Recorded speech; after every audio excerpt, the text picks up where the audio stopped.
48ನೇ ಅಧ್ಯಾಯ ಶ್ರೀ ಸಾಯಿ ಸಚ್ಚರಿತ್ರೆ. ಶೇವಡಿ ಅವರ ಭಕ್ತಿ ಸದ್ಗುರುವಿನ ಲಕ್ಷಣಗಳು. ಸಪಟನೇಕರ ಚಳ್ಹಟ್. ಶ್ರೀಮತಿ ಸಪಟನೇಕರ. ಒಬ್ಬರು ಎಮಾಡ ಪಂತರನ್ನು ಸಾಯಿಬಾಬಾ ಅವರು ಗುರುಗಳು ಅಥವಾ ಸದ್ಗುರುಗಳೋ ಎಂದು ಕೇಳಿದರು. ಇದನ್ನು ವಿವರಿಸಲು ಎಮಾಡ ಪಂತರು ಸದ್ಗುರುವಿನ ಲಕ್ಷಣಗಳನ್ನು ವರ್ಣಿಸಿರುತ್ತಾರೆ. ಸದ್ಗುರುವಿನ ಲಕ್ಷಣಗಳು: ಯಾರು ವೇದಗಳನ್ನು, ವೇದಾಂತಗಳನ್ನು ಮತ್ತು ಶಾಸ್ತ್ರಗಳನ್ನು ಬೋಧಿಸುತ್ತಲೋ, ಯಾರು ತಮ್ಮ ಉಸಿರನ್ನು ಹತೋಟಿಯಲ್ಲಿ ಇಟ್ಟುಕೊಂಡು ಬ್ರಾಹ್ಮಣನನ್ನು ಕುರಿತು ಉಪನ್ಯಾಸ ಮಾಡುತ್ತಲೋ, ಯಾರು ಮಂತ್ರಗಳನ್ನು ಶಿಷ್ಯರಿಗೆ ಬೋಧಿಸಿ ಅವುಗಳನ್ನು ಜಪಿಸಲು ಶಿಷ್ಯರಿಗೆ ಹೇಳಿ ಪ್ರತಿಫಲವನ್ನು ಹೊಂದಲು ನಿರ್ದಿಷ್ಟ ಕಾಲವನ್ನು ಸೂಚಿಸಲಾರರೋ, ಯಾರು ಆತ್ಮಜ್ಞಾನವನ್ನು ನೀಡಲಾರರೋ, ಯಾರು ಆತ್ಮಜ್ಞಾನವನ್ನು ಸ್ವತಃ ಸಂಪಾದನೆ ಮಾಡಿರುವುದಿಲ್ಲವೋ ಅಂಥವರು ಸದ್ಗುರು ಎನ್ನಿಸುವುದಿಲ್ಲ. ಆದರೆ ಯಾರು ತಮ್ಮ ಉಪದೇಶಗಳಿಂದ ನಮ್ಮಲ್ಲಿರುವ ಐಹಿಕ ಭೋಗಗಳ ಚಪಲತೆಯನ್ನು ದೂರ ಮಾಡಬಲ್ಲರೋ, ಯಾರು ನಮಗೆ ಆತ್ಮಜ್ಞಾನದ ನೈಜ ಸ್ವರೂಪವನ್ನು ತೋರಿಸಬಲ್ಲರೋ, ಯಾರು ಆತ್ಮಜ್ಞಾನದ ಆಧ್ಯಾತ್ಮಿಕ ಮತ್ತು ಪ್ರಾಯೋಗಿಕ ವಿಧಾನಗಳಲ್ಲಿ ಪರಿಶ್ರಮ ಹೊಂದಿರುತ್ತಾರೆಯೋ ಅವರೇ ನಿಜವಾದ ಸದ್ಗುರುಗಳೆಂದು ನಾವು ಕರೆಯಬಹುದು. ತಾನೇ ಆತ್ಮಜ್ಞಾನವನ್ನು ಹೊಂದಿರದೆ ಇಂದವನು ಇತರರಿಗೆ ಏನು ದೊರಕಿಸಿ ಕೊಡಬಹುದು? ಸದ್ಗುರುವು ಕನಸಿನಲ್ಲಿಯೂ ಸಹ ತನ್ನ ಭಕ್ತರಿಂದ ಏನನ್ನೂ ಅಪೇಕ್ಷಿಸುವುದಿಲ್ಲ. ಅದಕ್ಕೆ ಬದಲಾಗಿ ಅವನು ಶಿಷ್ಯರ ಸೇವೆ ಮಾಡಲಿಚ್ಛಿಸುತ್ತಾನೆ. ತಾನು ಮೇಲು, ಶಿಷ್ಯರು ಕೀಳೆಂದು ಅವನು ಭಾವಿಸಲಾರ. ತನ್ನ ಶಿಷ್ಯರನ್ನು ಸ್ವಂತ ಮಕ್ಕಳಂತೆ ಭಾವಿಸುತ್ತಾನೆ. ಸದ್ಗುರುವಿನ ಮುಖ್ಯ ಗುಣವೆಂದರೆ ಅವನು ಶಾಂತಿಯ ನಿವಾಸ. ಅವನು ಯಾವಾಗಲೂ ನಿಶ್ಚಲವಾಗಿರುತ್ತಾನೆ. ತಾನು ವಿದ್ವಾಂಸನೆಂಬ ಅಹಂಕಾರ ಅವನಿಗೆ ಇರುವುದಿಲ್ಲ. ಶ್ರೀಮಂತನಾಗಲಿ ಬಡವನಾಗಲಿ, ದೊಡ್ಡವನಾಗಿರಲಿ ಚಿಕ್ಕವನಾಗಿರಲಿ, ಎಲ್ಲರೂ ಅವನ ದೃಷ್ಟಿಯಲ್ಲಿ ಒಂದೇ. ಕೇವಲ ಪೂರ್ವಜನ್ಮದ ಸುಕೃತ ಫಲದಿಂದ ಮಾತ್ರವೇ ಶ್ರೀ ಸಾಯಿಬಾಬಾ ಅವರಂತಹ ಸದ್ಗುರುವಿನ ಸಂಪರ್ಕ ಹೊಂದಿ ಅವರಿಂದ ಆಶೀರ್ವಾದಿಸಲ್ಪಟ್ಟಿರುತ್ತಾಗಿ ಹೇಳಿರುತ್ತಾರೆ ಶ್ರೀ ಹೇಮಾಡ ಪಂತರು.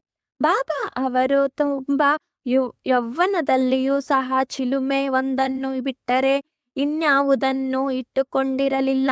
ಅವರಿಗೆ ಸಂಸಾರವಾಗಲಿ, ಸ್ನೇಹಿತರಾಗಲಿ, ಮನೆಯಾಗಲಿ ಯಾವ ಆಧಾರವೂ ಇರಲಿಲ್ಲ. 18ನೇ ವಯಸ್ಸಿನಲ್ಲಿಯೇ ಅವರು ತಮ್ಮ ಮನಸ್ಸನ್ನು ಹತೋಟಿಯಲ್ಲಿಟ್ಟುಕೊಂಡು ಅತೀತರಾಗಿದ್ದರು. ಯಾವಾಗಲೂ ನಿರ್ಭಯರಾಗಿ ಏಕಾಂತ ಸ್ಥಳದಲ್ಲಿ ಕುಳಿತು ಆತ್ಮದಲ್ಲಿ ತಲ್ಲೀನರಾಗಿರುತ್ತಿದ್ದರು. ಅವರು ಜೀವಿಸಿದಾಗ ಯಾವ ತರಹದ ಅನುಭವಗಳಾದವೋ ಅದೇ ತರದ ಅನುಭವ ಭಕ್ತರಿಗೆ ಈಗಲೂ ಆಗುತ್ತಿವೆ. ಭಕ್ತರ ನಿಷ್ಕಲ್ಮಕ ಪ್ರೇಮವನ್ನು ಅರಿತು ಅವರ ಕೋಸುಗ ಲೌಕಿಕದಲ್ಲಿ ಸಾಮಾನ್ಯ ಮನುಷ್ಯರಂತೆ ಬಾಬಾ ಅವರು ವರ್ತಿಸಿದರು. ಭಕ್ತರು ತಮ್ಮ ವಿಶ್ವಾಸ ಮತ್ತು ಭಕ್ತಿ ಎಂಬ ಹೃದಯದ ಸೊಡರನ್ನು ಅಣಿ ಮಾಡಿ ಪ್ರೀತಿ ಎಂಬ ಬುತ್ತಿಯಿಂದ ಅದನ್ನು ಉರಿಸಬೇಕು. ಹೀಗೆ ಮಾಡಿದರೆ ಜ್ಞಾನವೆಂಬ ಜ್ವಾಲೆ ಬೆಳಗಿ ಪ್ರಕಾಶಮಾನವಾಗುತ್ತದೆ. ಪ್ರೀತಿ ಇಲ್ಲದ ಜ್ಞಾನ ಒಣ ಭೂಮಿಯಂತೆ.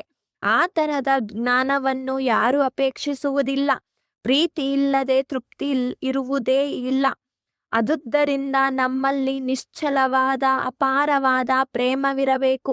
ಆ ಪ್ರೇಮವನ್ನು ಯಾರಿಂದ ವರ್ಣಿಸಲು ಸಾಧ್ಯ? ಅದರ ಮುಂದೆ ಎಲ್ಲವೂ ಕ್ಷುಲ್ಲಕ. ಪ್ರೇಮವಿಲ್ಲದ ಪಠಣದಿಂದಾಗಲಿ ಶ್ರವಣದಿಂದಾಗಲಿ ಏನೂ ಪ್ರಯೋಜನವಿಲ್ಲ.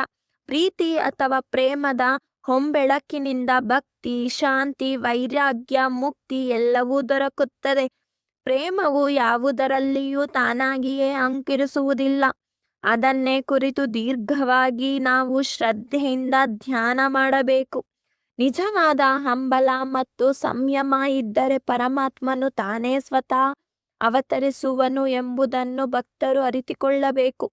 ಅದುದರಿಂದ ಗುರುವಿನೆಡೆಗೆ ಪರಿಶುದ್ಧವಾದ ಮನಸ್ಸಿನಿಂದ ಸಾಗಿ ಅವನ ಪಾದಾರ್ಚನೆ ಮಾಡೋಣ.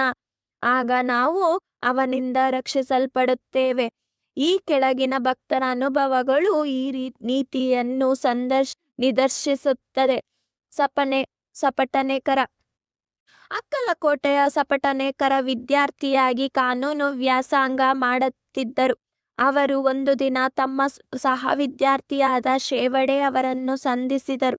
ಇತರ ವಿದ್ಯಾರ್ಥಿಗಳು ಕೂಡ ಗುಂಪು ಕೂಡಿಕೊಂಡು ಅವರ ವ್ಯಾಸಂಗದ ಟಿಪ್ಪಣಿಗಳನ್ನು ಹೋಲಿಸಿಕೊಂಡರು. ಇದರಿಂದ ಶೇವಡೆಯವರು ಏನು ಓದಿಲ್ಲವೆಂದು ಅವರನ್ನು ಎಲ್ಲರೂ ಉಪಹಾಸ ಮಾಡಿದರು. ಆಗ ಅವರು ಸರಿಯಾಗಿ ಓದದಿದ್ದರೂ ಪರವಾಗಿಲ್ಲ, ನನ್ನ ಸಾಯಿಬಾಬಾ ನನ್ನನ್ನು ಪಾಸು ಮಾಡುತ್ತಾರೆ ಎಂದರು. ಸಪಟನೇಕರ ಅವರಿಗೆ ಆಶ್ಚರ್ಯವಾಯಿತು. ಅವರು ಶೇವಡೆ ಅವರನ್ನು ಪಕ್ಕಕ್ಕೆ ಕರೆದು ಸಾಯಿಬಾಬಾ ಅಂದರೆ ಯಾರು ಎಂದು ಕೇಳಿದರು. ಅದಕ್ಕೆ ಶೇವಡೆಯವರು ಶಿರ್ಡಿಯ ಮಸೀದಿಯಲ್ಲಿ ಒಬ್ಬ ಫಕೀರರು ವಾಸಿಸುತ್ತಿದ್ದಾರೆ. ಮಹಾಸತ್ಪುರುಷರವರು. ಅವರು ಏಕೈಕ ವ್ಯಕ್ತಿ. ಪೂರ್ವ ಜನ್ಮದ ಪುಣ್ಯ ಫಲವಿದ್ದಲ್ಲಿ ಮಾತ್ರ ಅವರನ್ನು ನೋಡಲು ಸಾಧ್ಯ. ನಾನು ಅವರನ್ನು ಸಂಪೂರ್ಣವಾಗಿ ನಂಬಿದ್ದೇನೆ ಮತ್ತು ಅವರು ಹೇಳಿರುವುದು ಎಂದಿಗೂ ಸುಳ್ಳಾಗುವುದಿಲ್ಲ. ನಾನು ಮುಂದಿನ ವರ್ಷ ತೇರ್ಗಡೆಯಾಗುವೆನೆಂದು ಕಳೆದ ವರ್ಷವೇ ಅವರು ಹೇಳಿದ್ದಾರೆ. ಆದುದರಿಂದ ನಾನು ದೃಢ ನಂಬಿಕೆಯಿಂದ ಇದ್ದೇನೆ ಎಂದರು. ಸಪಟನೇಕರ ಅವರು ಇದನ್ನು ಕೇಳಿ ನಕ್ಕು ಅವರನ್ನು ಮತ್ತು ಬಾಬಾ ಅವರನ್ನು ಕುರಿತು ಹಾಸ್ಯ ಮಾಡಿದರು. ಮುಂದೆ ಇಬ್ಬರೂ ಪರೀಕ್ಷೆಯಲ್ಲಿ ತೇರ್ಗಡೆ ಹೊಂದಿದರು. ಚಲ್ಹಟ್. ಸಪಟನೇಕರ ಅವರು ಅಕ್ಕಲಕೋಟೆಯಲ್ಲಿ ವಕೀಲಿ ವೃತ್ತಿ ಆರಂಭಿಸಿದರು. ಇದಾದ 10 ವರ್ಷಗಳ ನಂತರ ಅವರ ಮಗನು ಗಂಟಲು ವ್ಯಾಧಿಯಿಂದ ಮೃತನಾದನು. ಇದು ಅವರ ಹೃದಯವನ್ನು ಭೇದಿಸಿತು. ಗಾಣಗಾಪುರ ಮತ್ತು ಇತರ ಪವಿತ್ರ ತೀರ್ಥಯಾತ್ರೆಗಳನ್ನು ಮಾಡಿದರು, ಆದರೂ ಶಾಂತಿ ದೊರಕಲಿಲ್ಲ. ವೇದಾಂತ ಪಾರಾಯಣ ಮಾಡಿದರು, ಕೂಡ ಶಾಂತಿ ಸಿಗಲಿಲ್ಲ. ಆಗ ಅವರಿಗೆ ಶೇವಡೆಯವರು ಹೇಳಿದ ಬಾಬಾ ಅವರ ಜ್ಞಾಪಕ ಬಂದಿತು. ಆಗ ಶಿರ್ಡಿಗೆ ಹೋಗಿ ಬಾಬಾ ಅವರ ದರ್ಶನ ಪಡೆಯಬೇಕೆಂದು ನಿರ್ಧರಿಸಿದರು. ಅವರು ತಮ್ಮ ಕಿರಿಯ ಸಹೋದರ ಪಂಡಿತ ರಾವನೊಡನೆ ಶಿರ್ಡಿಗೆ ಹೋಗಿ ಬಾಬಾ ಅವರ ದರ್ಶನ ಪಡೆದ ಮರುಕ್ಷಣವೇ ಆನಂದಭರಿತರಾದರು. ಅವರು ಬಾಬಾ ಅವರ ಹತ್ತಿರ ಹೋಗಿ ಶುದ್ಧ ಮನಸ್ಸಿನಿಂದ ಹಣ್ಣು ಹೂವುಗಳನ್ನು ಅವರ ಮುಂದಿಟ್ಟ ಕೂಡಲೇ ಬಾಬಾ ಅವರು ಇಲ್ಲಿಂದ ಹೊರಟು ಹೋಗು, ಚಲ್ ಹಟ್ ಎಂದು ಆರ್ಭಟಿಸಿದರು. ಸಪಟನೇಕರ ಅವರು ತಲೆ ತಗ್ಗಿಸಿ ದಿಕ್ಕು ತಪ್ಪಿ ಏನು ತಿಳಿಯದೆ ಪಕ್ಕಕ್ಕೆ ಸರಿದರು. ಯಾವ ರೀತಿಯಿಂದ ಬಾಬಾ ಅವರನ್ನು ಸಂತುಷ್ಟಪಡಿಸಬೇಕೆಂಬುದು ತಿಳಿಯಲು ಅವರು ಉತ್ಸುಕರಾದರು. ಕೆಲವರು ಬಾಳಾ ಶಿಂಪಿ ಕಡೆಗೆ ಹೋಗಲು ಹೇಳಿದರು. ಸಪಟನೇಕರ ಶಿಂಪಿ ಅವರನ್ನು ಕಂಡು ಸಲಹೆ ಕೇಳಿದರು. ಅವರು ಬಾಬಾ ಅವರ ಫೋಟೋ ಒಂದನ್ನು ತೆಗೆದುಕೊಂಡು ಅವರೊಡನೆ ಮಸೀದಿಗೆ ಬಂದರು.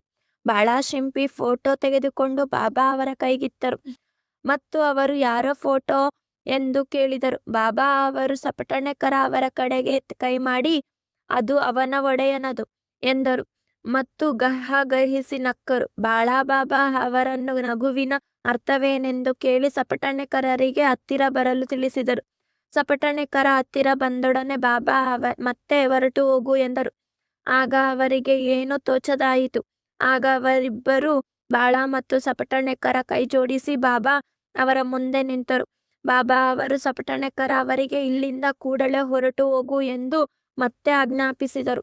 ಅವರ ಆಜ್ಞೆಯನ್ನು ಪಾಲಿಸದೆ ವಿಧಿ ಇರಲಿಲ್ಲ. ಸಪಟನೇಕರ ಅವರು ಭಾರವಾದ ಹೃದಯದಿಂದ ಶಿರ್ಡಿ ಬಿಟ್ಟು ಹೊರಟರು.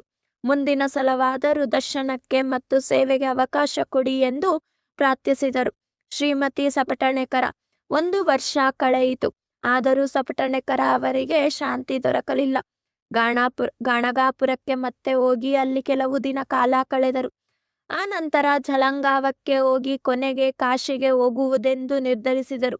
ಅವರು ಹೊರಡುವ 1 ದಿನ ಮುಂಚೆ ಅವರ ಪತ್ನಿಯವರಿಗೆ ಈ ರೀತಿ ದೃಷ್ಟಾಂತವಾಯಿತು. ಕನಸಿನಲ್ಲಿ ಅವಳು ಬಾವಿಯಿಂದ ನೀರು ತರಲು ಮಡಿಕೆಯೊಡನೆ ಹೋಗುತ್ತಿದ್ದೆಯೂ ಮರದ ಕೆಳಗೆ ಕುಳಿತಿದ್ದ ಫಕೀರನೊಬ್ಬನು, ಮಗುವೇ, ಯಾಕೆ ಈ ವ್ರತ ಶ್ರಮ, ನಾನು ನೀರು ತಂದು ಕೊಡುವೆ ಎಂದು ಹೇಳಿದ ಹಾಗೆ ಕಂಡು ಅವಳು ಹೆದರಿ ಓಡತೊಡಗಿದಳು. ಫಕೀರನು ಅವಳನ್ನು ಹಿಂಬಾಲಿಸಿದನು. ಅಷ್ಟರಲ್ಲಿ ಕನಸು ಮುಗಿದು ಕಣ್ಣು ತೆರೆದು ನೋಡಿದಳು, ಯಾರೂ ಇರಲಿಲ್ಲ. ಇದನ್ನು ಪತಿಗೆ ಹೇಳಿದಳು. ಅವರು ಇದು ಶುಭ ಶಕುನವೆಂದು ಮನಗಂಡು ಶಿರ್ಡಿಗೆ ಹೋಗಲು ನಿರ್ಧರಿಸಿದರು. ಶಿರ್ಡಿ ತಲುಪಿ ಮಸೀದಿಗೆ ಹೋದಾಗ ಬಾಬಾ ಅವರು ಅಲ್ಲಿ ಇರಲಿಲ್ಲ. ಅವರು ಲೇಂಡಿ ತೋಟಕ್ಕೆ ಹೋಗಿದ್ದರು. ಅವರು ಮಸೀದಿಗೆ ಬರುವ ತನಕ ಕಾಯುತ್ತಾ ಕುಳಿತರು. ಶ್ರೀಮತಿಯವರು ಬಾಬಾ ಅವರನ್ನು ನೋಡಿ ತಾವು ಕನಸಿನಲ್ಲಿ ಕಂಡ ಫಕೀರನಂತೆಯೇ ಅವರು ಇದ್ದುದನ್ನು ಕಂಡು ಭಕ್ತಿಪೂರ್ವಕವಾಗಿ ಅವರಿಗೆ ನಮಸ್ಕರಿಸಿದಳು. ಮತ್ತು ಅವಳ ಭಕ್ತಿಗೆ ಮನಸೋತ ಬಾಬಾ ಅಲ್ಲಿಂದ ಬೇರೆ ಭಕ್ತರಿಗೆ ತಮ್ಮದೇ ಆದ ಒಂದು ರೀತಿಯ ಕಥೆಗಳನ್ನು ಹೇಳತೊಡಗಿದರು. ನನ್ನ ಕೈಕಾಲುಗಳು, ಹೊಟ್ಟೆ, ಸೊಂಟ ಎಲ್ಲವೂ ಬಹಳ ದಿನಗಳಿಂದ ನೋಯುತ್ತಿವೆ. ನಾನು ಅನೇಕ ಔಷಧಿಗಳನ್ನು ತೆಗೆದುಕೊಂಡೆ, ಆದರೂ ಗುಣವಾಗಲೇ ಇಲ್ಲ. ಔಷಧಿ ಬಿಟ್ಟು ಬಿಟ್ಟೆ. ಆದರೆ ಈಗ ಎಲ್ಲ ನೋವು ಇದ್ದಕ್ಕಿದ್ದ ಹಾಗೆಯೇ ಹೇಗೆ ಮಾಯವಾಗಿದೆ ಎಂದು ಆಶ್ಚರ್ಯಪಡುತ್ತಿದ್ದೇನೆ ಎಂದರು. ಇಲ್ಲಿ ಬಾಬಾ ಯಾರದೇ ಹೆಸರು ಸೂಚಿಸಿಲ್ಲವಾದರೂ ಈ ನೋವು ಶ್ರೀಮತಿಯವರದ್ದೇ ಆಗಿತ್ತು. ಬಾಬಾ ಅವರು ವರ್ಣಿಸಿದಂತೆ ಅವರ ನೋವು ಗುಣವಾಯಿತು. ಆಗ ಶ್ರೀ ಸಪಟಣೇಕರ ಅವರು ದರ್ಶನ ಪಡೆಯಲು ಮುಂದೆ ಬಂದರು. ಹಾಗೆಯೂ ಬಾಬಾ ಅವರು ಹಿಂದಿನಂತೆಯೇ ಚಲ್ ಹಟ್ ಎಂದರು. ಆಗ ಅವರಿಗೆ ಬಾಬಾ ಅವರ ಅಸಮಾಧಾನಕ್ಕೆ ತಮ್ಮ ಹಿಂದಿನ ಕರ್ಮಗಳೇ ಕಾರಣ ಎಂದು ತಿಳಿದು ಅವುಗಳನ್ನು ಸರಿಪಡಿಸಿಕೊಳ್ಳಬೇಕೆಂದು ನಿಶ್ಚಯಿಸಿದರು. ಆನಂತರ ಬಾಬಾ ಅವರ ಚರಣ ಕಮಲಗಳಿಗೆ ಎರಗಿದರು. ಆಗ ಬಾಬಾ ಸಪಟಣೇಕರ ಅವರನ್ನು ಆಶೀರ್ವಾದಿಸಿದರು. ಸಪಟಣೇಕರ ಬಾಬಾ ಅವರ ಪಾದ ಸಂಪಾದನೆ ಮಾಡುತ್ತಾ ಕುಳಿತರು. ಆ ಸಮಯಕ್ಕೆ ಸರಿಯಾಗಿ ದನ ಕಾಯುವ ಒಬ್ಬ ಹೆಂಗಸು ಬಂದು ಬಾಬಾ ಅವರ ಸೊಂಟ ತಿಕ್ಕುತ್ತಾ ಕುಳಿತಳು. ಆಗ ಬಾಬಾ ಅವರು ತಮ್ಮದೇ ಆದ ರೀತಿಯಲ್ಲಿ ಒಬ್ಬ ವರ್ತಕನ ಕತೆ ಹೇಳಲು ಪ್ರಾರಂಭಿಸಿದರು. ಆಗ ಸಪಟಣೇಕರ ಅವರಿಗೆ ಅದು ತಮ್ಮ ಅನುಭವವೇ ಆಗಿರುವುದನ್ನು ಕಂಡು ಬಾಬಾ ಅವರಿಗೆ ಎಲ್ಲ ಇದೇಗೆ ಏಕೆ ಗೊತ್ತಾಯಿತು ಎಂದು ವಿಸ್ಮಿತರಾದರು. ಅವರು ಸರ್ವಜ್ಞರೆಂಬುದನ್ನು ಮನಗಂಡರು. ಈ ರೀತಿ ಅವರ ಮನದಲ್ಲಿ ವಿಚಾರ ತರಂಗ ಎದ್ದಾಗ ಬಾಬಾ ಅವರು ದನ ಕಾಯುವವಳನ್ನು ಕುರಿತು, ಇವನು ನಾನು ಇವನ ಮಗನನ್ನು ಕೊಂದೆನೆಂದು ನನ್ನನ್ನು ದೂಷಿಸುತ್ತಾನೆ. ನಾನು ಮಕ್ಕಳನ್ನು ಕೊಲ್ಲುತ್ತೇನೆಯೇ? ಇವನು ಇಲ್ಲಿಗೆ ಬಂದು ಏಕೆ ಅಳಬೇಕು? ಈಗ ನೋಡು, ನಾನು ಅದೇ ಮಗುವನ್ನು ಅವನ ಪತ್ನಿಯ ಗರ್ಭದಲ್ಲಿ ಇಡುವೆನು ಎಂದು ಹೇಳಿ ಅವನ ತಲೆಯ ಮೇಲೆ ಕೈಯಿಟ್ಟು ಸಮಾಧಾನಪಡಿಸಿ, ಈಗ ನಿನ್ನ ಚಿಂತೆ ದೂರವಾಯಿತು. ನನ್ನಲ್ಲಿ ಅಚಲವಾದ ನಂಬಿಕೆ ಇಡು, ನಿನ್ನ ಅಭಿಷ್ಟ ಈಡೇರುತ್ತದೆ ಎಂದರು. ಸಪಟಣೇಕರ ಅವರ ಮನಸ್ಸು ಕರಗಿ ಕಂಬನಿಯಿಂದ ಬಾಬಾ ಅವರ ಪಾದಗಳನ್ನು ತೊಳೆದರು. ಆನಂತರ ಅವರು ನೈವೇದ್ಯವನ್ನು ತಯಾರಿಸಿ ಪೂಜಾ ಸಾಮಗ್ರಿಗಳೊಡನೆ ಪತ್ನಿ ಸಮೇತರಾಗಿ ಮಸೀದಿಗೆ ಬಂದು ಬಾಬಾ ಅವರಿಗೆ ಪೂಜೆ ಸಲ್ಲಿಸಿ ನೈವೇದ್ಯ ಅರ್ಪಿಸಿ ಪ್ರಸಾದ ಸ್ವೀಕರಿಸಿದರು.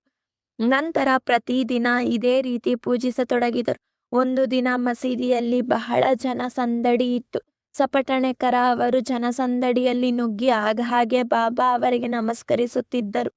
ಇದನ್ನು ನೋಡಿ ಬಾಬಾ ಸಪಟಣೇಕರ ಅವರಿಗೆ, ಯಾಕೆ ಬಹಳ ನಮಸ್ಕರಿಸುತ್ತಿರುವೆ?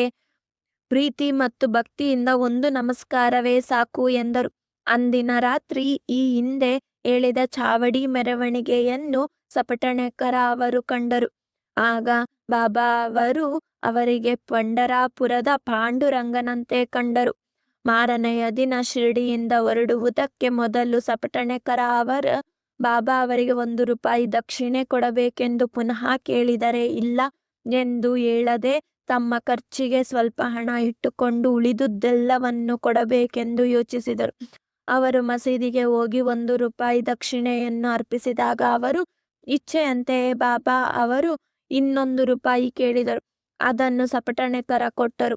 ಆಗ ಬಾಬಾ ಅವರು, ಈ ತೆಂಗಿನಕಾಯಿಯನ್ನು ತೆಗೆದುಕೋ, ಇದನ್ನು ನಿನ್ನ ಪತ್ನಿಯ ಸೆರಗಿನಲ್ಲಿ ಹಾಕು, ಯಾವುದೊಂದು ಚಿಂತೆ ಬೇಡ, ಸುಖವಾಗಿ ಪ್ರಯಾಣ ಮಾಡು ಎಂದರು. ಬಾಬಾ ಅವರು ಹೇಳಿದಂತೆ ಸಪಟಣೇಕರ ನಡೆದುಕೊಂಡರು.